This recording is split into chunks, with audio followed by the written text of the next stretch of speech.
And listen to me. I know it's easy if you're in a bad situation right now. You're saying it's easy for you to talk about expectations.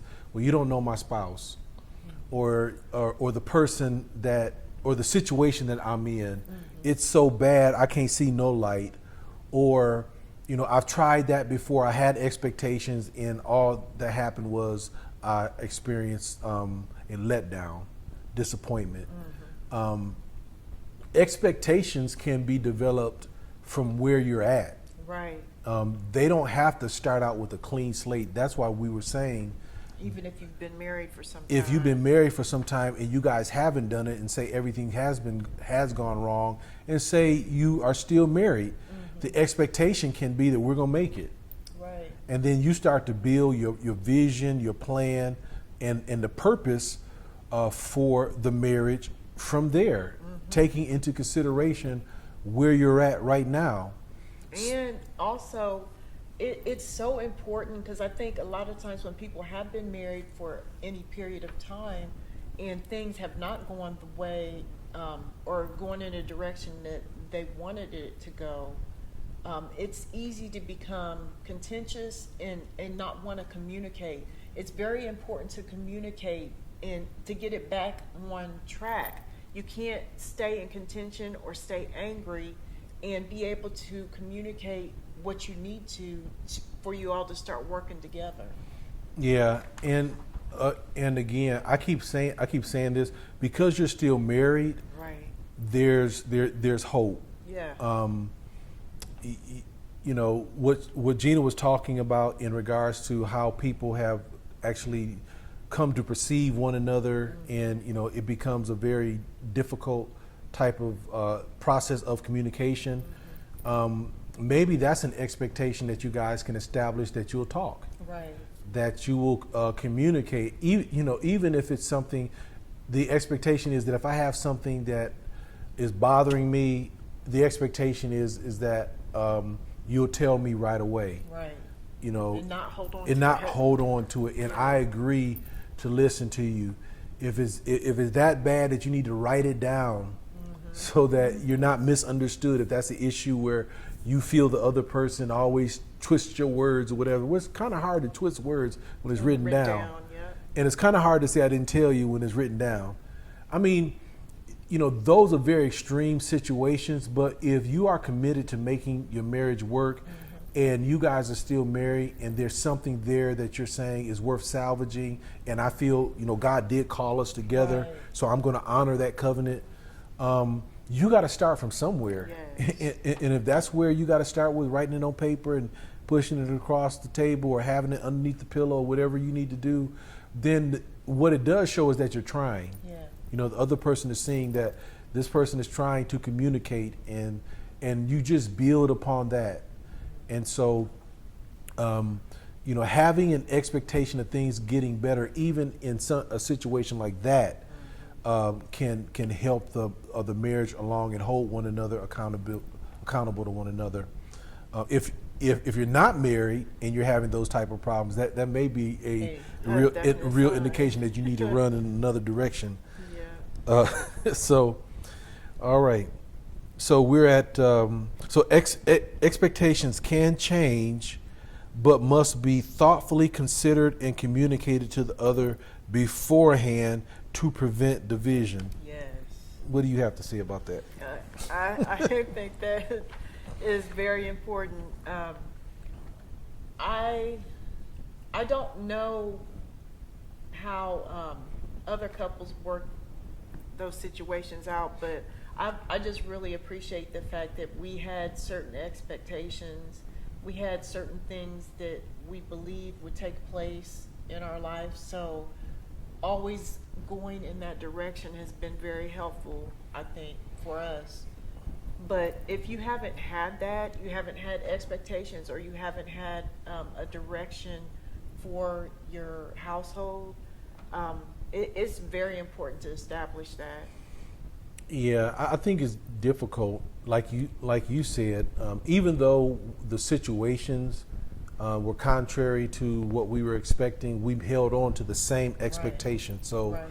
we never said scratch plan A. Right. Let's do plan B. Right. Let's develop a plan B. One, because I believed in what had been spoken over us, and what God had given us confirmation of in our spirit early on was truth. So every other factual situation that came along was either a lie or it's preparation. Right. That's where I got that title for the book, because I truly believe that no matter how bad a situation looks, there's something in it that will better prepare me for my purpose. Exactly. And so I expected that whatever happened was not destructive, but it was constructive. It wasn't pleasurable, but it was purposeful. Yes.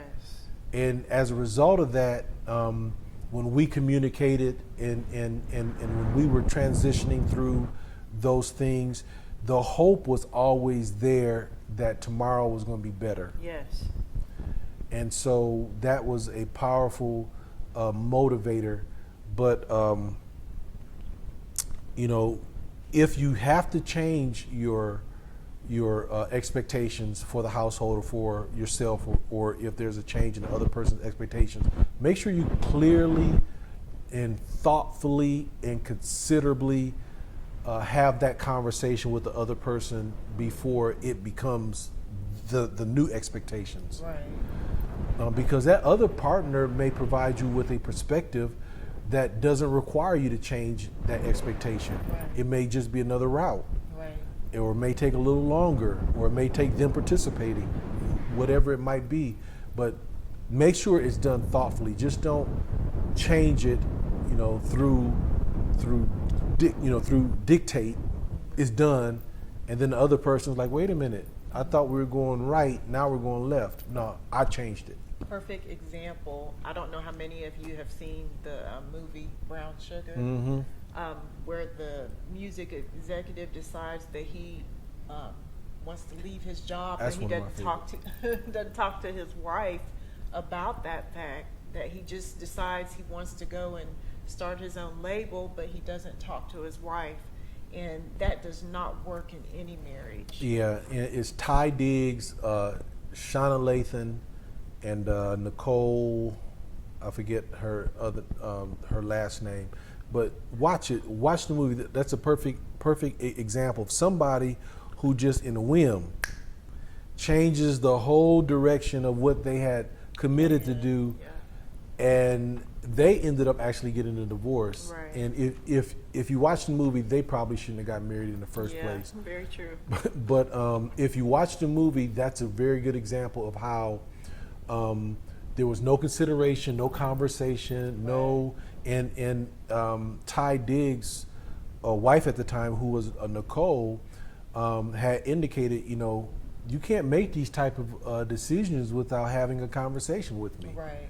And he felt he could. and he felt he could, and as a result, we see what happened. So make sure that it's a thoughtful and mutually agreed upon new set of expectations.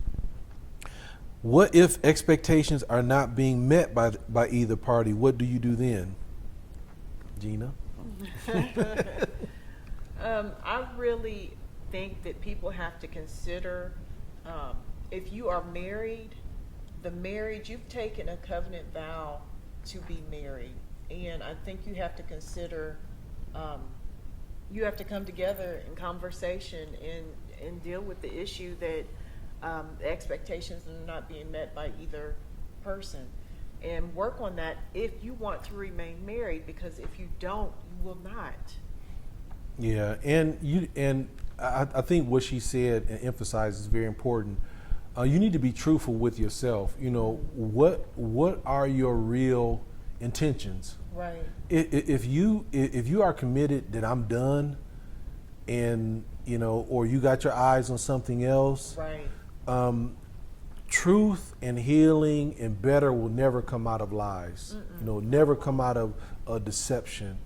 And even, especially when you're trying to deceive somebody else and you are deceived yourself, when you are doing something, going through the motions, knowing that I've already check. I've already Checked out. checked out, and so being honest with yourself and making sure that your heart is right, and make sure that you are establishing that relationship with God, Yes. so that you can think clearly, and your motivations be pure. And if you've already checked out, that relationship with God will give you the insight and the wisdom on how to check back in. Yes. Because this is a marriage. This is not something you just kind of just wipe your hands of. And no, this is something that we've gone before witnesses. We've gone before God. We've taken oaths and so on and so forth. So this is something that's very serious. And I'm talking this way because this is a biblical Right. marriage Right. ministry. Right. This is not just. I could give you my marriage on a opinion. whim. I've seen a lot of situations where JC's natural man would say one thing, but biblically, I have to recognize as a spokesperson for God and trying to minister to other people God's will. Right. I have to say what God's will is. So, being honest and having that relationship with God will advance and clarify a lot of different things that are frustrating or making more difficult something simply because it's not genuine. But just having if the other person, that's what I was going to say earlier. Thank you. Having an expectation and the expectation not being met may also be an indication that the other person doesn't have the ability or the potential. Because I mentioned that if your expectations are high and the other person's is not so high, you also have to be truthful in whether or not the expectations you are putting on a person they are able to achieve. And those things, it's so much easier if you deal with these things Beforehand. before you get married. It's so much easier. Beforehand. But I have seen situations where you have a couple and they may religiously be equally yoked. They believe the same things, but they are unequally yoked. I mean, you kind of come to the conclusion that maybe this person is doing the best they can. And I would say in that situation, the other person has to do the best they can to help develop that person into the best person they can be. Yes.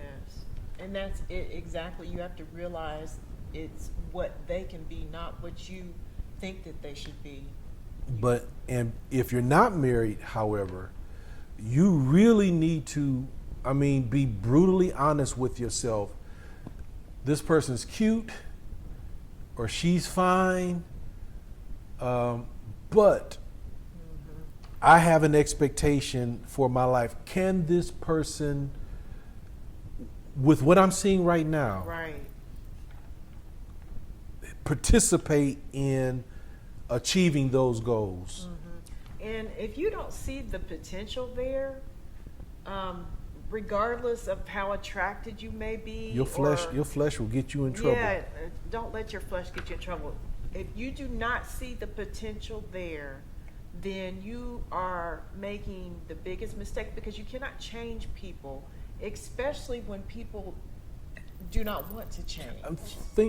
Think about what would have happened if when you said, I don't like guys that drink, and the very next time you saw me, You would be drunk. I was drunk. Then we wouldn't have dated. That was my expectation, and my expectation was not changing. Y'all hear that? She would not have dated JC. She would have kicked me to the curb. Now listen to me. I kind of poke fun at that, but that's a serious matter. Yeah, it is. Because if you allow me to disregard your expectation, Exactly. You had a decision to make, but so did I. there's going to be other things I'm going to disregard. Exactly. And I think a lot of people do that. Compromise. Compromise. And this is before you're even married, if you're already compromising before you get married, marriage is not going to make it better. As a matter of fact, it'll get worse because the person has everything now Exactly. that they were hoping for. At least before the marriage, there were still things that they were trying to woo you or trying to gain approval or your Right. acceptance, Right. total acceptance. Now the person has everything. What motivation, Right. if it wasn't there in the beginning, is there Exactly. to do any better or to honor anything? And so that person has to have resident and manifesting Yes. that potential. Yes. You know, don't look at a person and say, boy, they got all types of potential, but they ain't doing nothing. There has to be some working at that level where you see that they are progressing They're and able Yes. to meet those expectations. So just keep those things in mind. So what I want to ask Gina to do is we have 10 questions to answer in order to establish proper expectations in a marriage. These ideally should be asked and answered before Yes. you get married. I'm talking about ideally.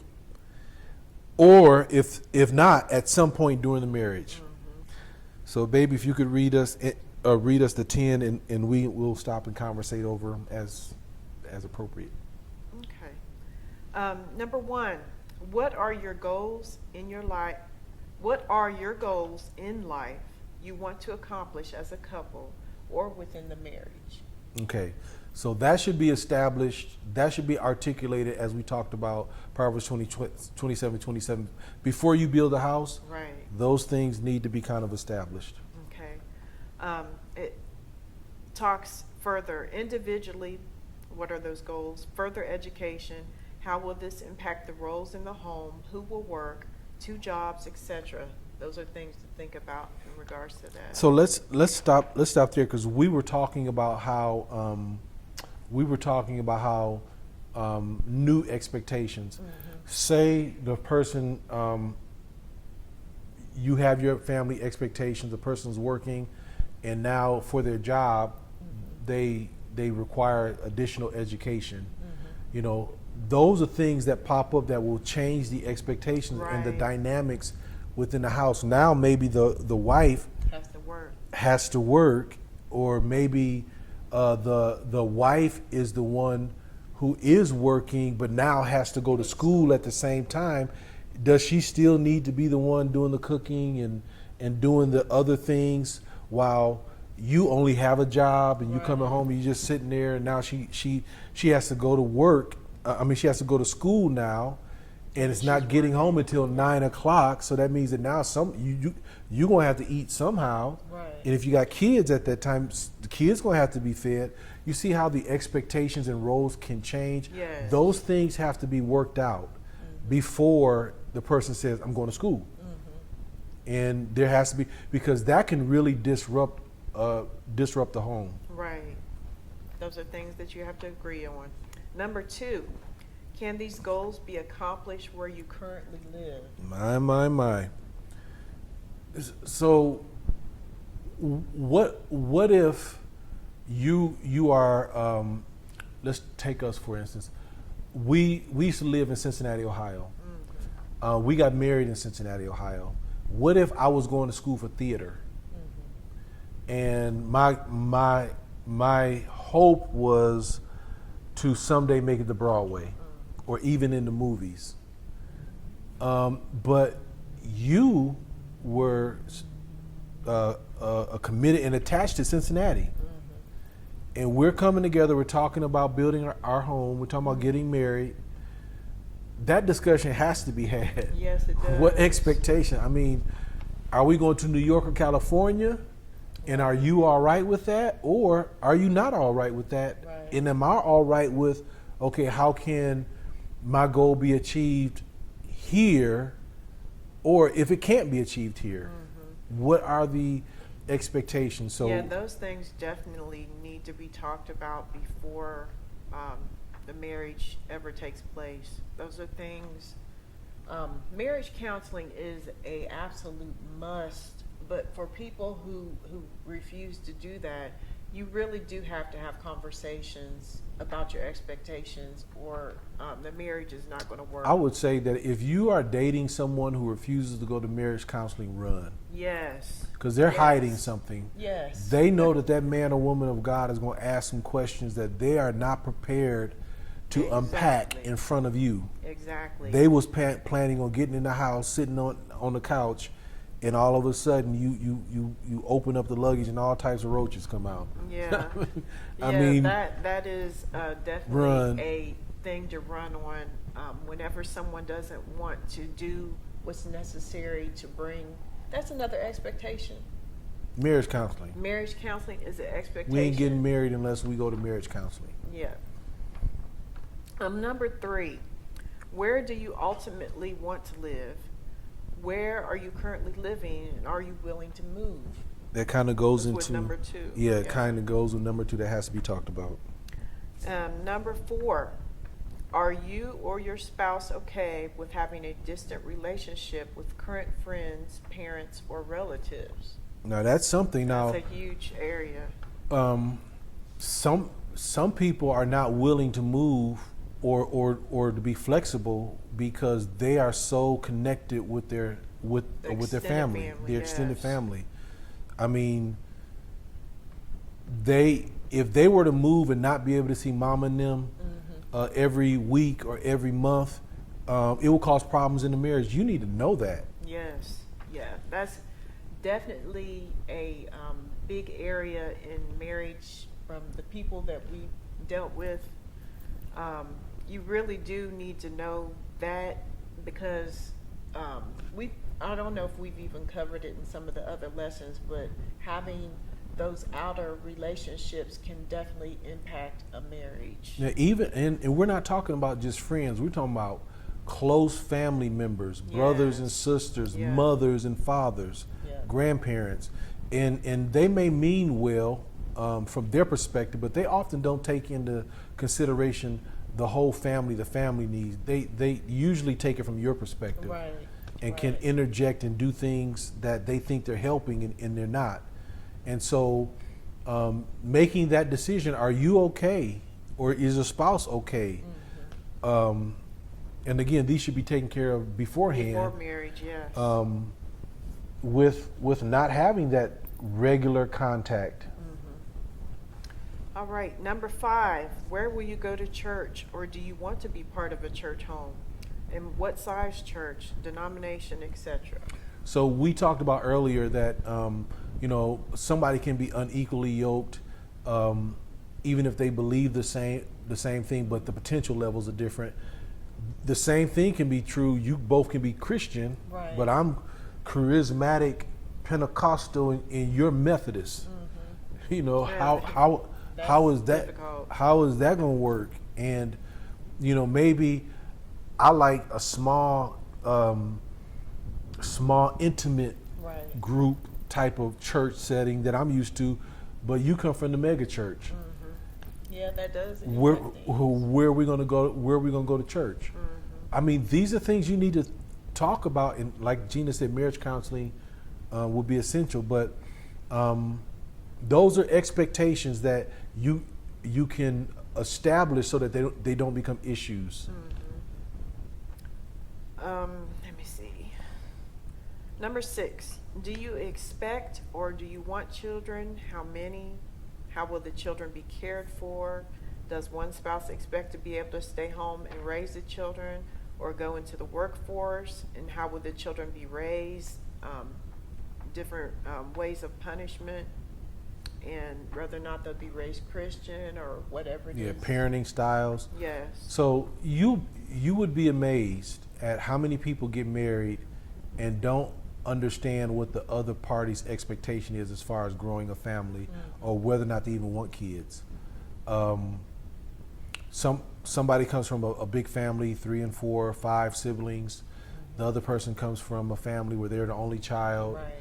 And they get together and the only child is like, I don't want children. And the other person like, what do you mean? I love children. I want to be a mother. That's the reason why. now you got a mess. Now, you know, those are things that you should have talked through earlier. And then we talking about, we mentioned parenting styles. Yeah. You know, I came from a family where your mother or father, either one of them will get your butt if you know, not talk to you, no corner, no Right. timeout.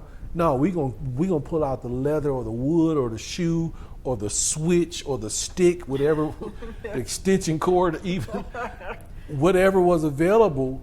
You were gonna get it if you act up. What if you married into a family where they had timeouts?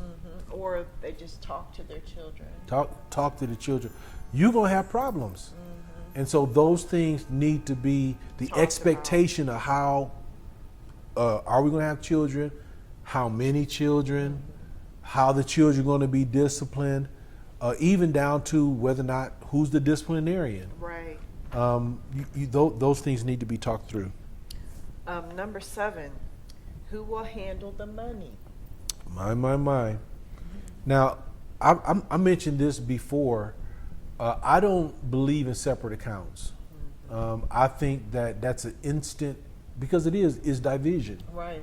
Um, And why are you marrying someone that you can't trust with your the money. Yeah, you trusting them with everything else, and there's a whole lot that I can say about that. Yeah. The implications of that indicates that there's other problems. Yeah. There's some unresolved issues with trust or the vision of longevity of the relationship. Right.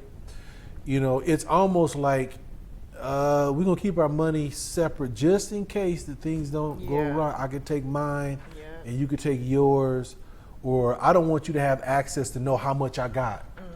Or And there's that's a- already a built-in problem. yeah, those are things that are already there that need to be resolved probably in another session. But that needs to be talked about, how the money's going to be handled, because there's two things that traditionally tear up a marriage more than anything: morality and money. Yep.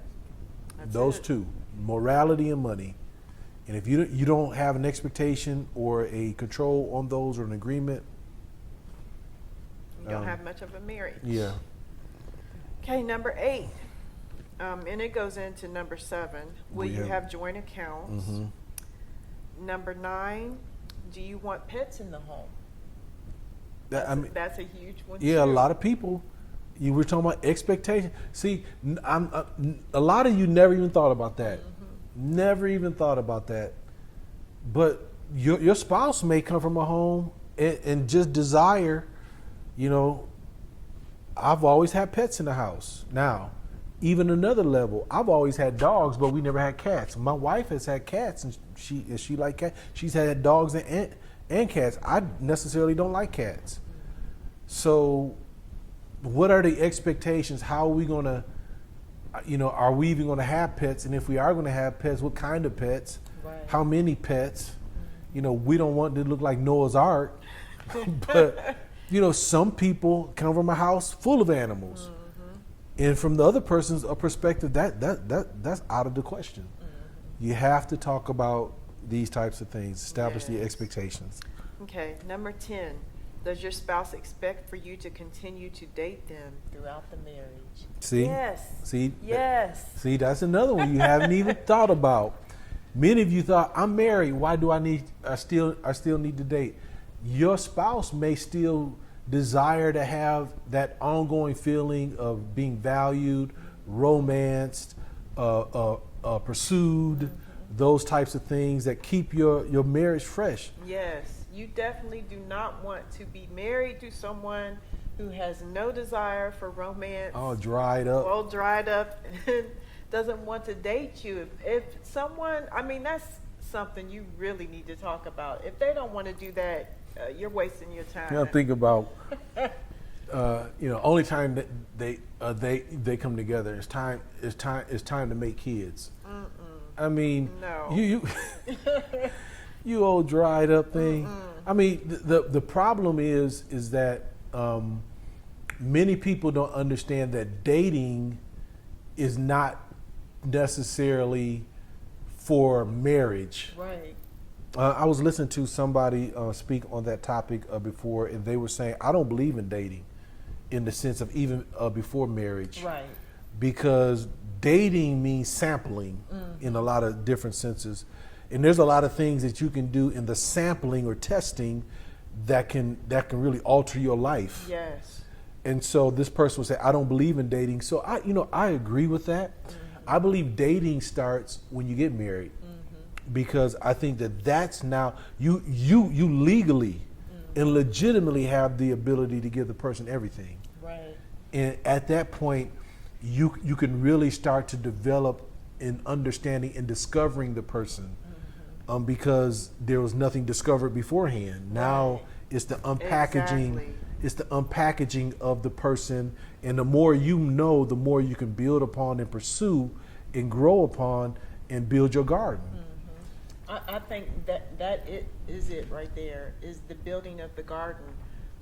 You cannot have a fruitful, loving marriage if there's no planting taking place. And no ongoing watering. Yes. Some people's garden is a desert. Yeah. I mean, simply dry. simply because out of neglect. I got my plotted land. I planted those seeds, and they need to, I invested in it. They're there. The seeds are like, we need water. Exactly. We not once or twice. We need regular water. Not on the anniversary and on Valentine's Day. So you'll be surprised. I mean, we're laughing about it, but I've seen it. I've seen marriages. Yes. I've actually had counseling with couples where I was about to take a break and tell them to have a drink of water. It's so dry in here that y'all really need to consider dating one another again, because it has become just a business. We're partners. We're parents. We are this. We Everything are that. but a couple. And I'm thinking, okay, are y'all lovers? Are y'all ain't even friends? And when you start to unravel it, you start to ask them what happened. At some point, they stopped dating one another. It just became business. It became life. Right. And you don't want to just live or just exist. You want to live and prosper. And so hopefully what we share with you raised enough questions that if you aren't married, this was a perfect lesson. I mean, this you need to put this on repeat. Yeah. Think about it. Think about it. But if you are married, hopefully we've given you some things that can recharge, refocus, re-energize, revigorate, revive your marriage, so that you can start to see the promises of God. Yes. Because I know that God wants the best for you, and we want the best for you, and that's why God has called us to take this time off and time aside, and to pour into those who are interested in bettering their marriage. So until we meet again, I'm Dr. J.C. Matthews. Again, I'm here with my beautiful wife, Gina Matthews. And until we meet again, may God bless you and keep you. See you soon.